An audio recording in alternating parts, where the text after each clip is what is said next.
So now you get the New York Times reacting to the news with the following headline.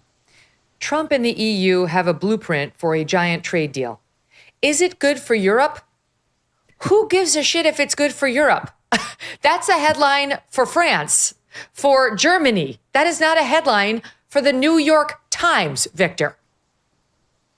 I know it. It's almost every time he has something that works, everybody, I was just to show you an example, I was talking to a very well-known general not too long ago.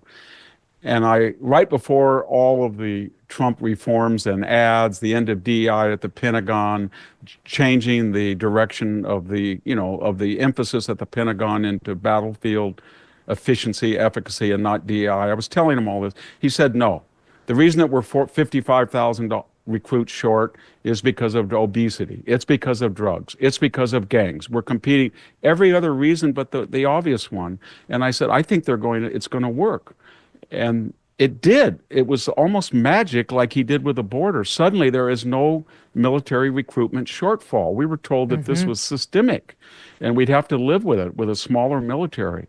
And when it turns out, Megyn, all it was is, I looked at the data, it was white, male, rural, young people who felt unwelcome, whether it was because of the vaccination ban or ban when they didn't want to get a vaccination because they had natural immunity, or it was the DEI ads, or it was a sense they wouldn't be promoted or treated fairly, or it was Mark Milley and Austin's testimony about systemic racism everywhere, which was never proved.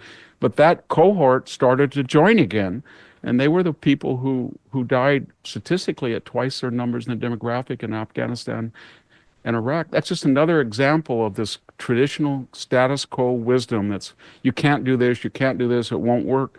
And yet when it works spectacularly, they don't even have the intellectual integrity to say, we were wrong.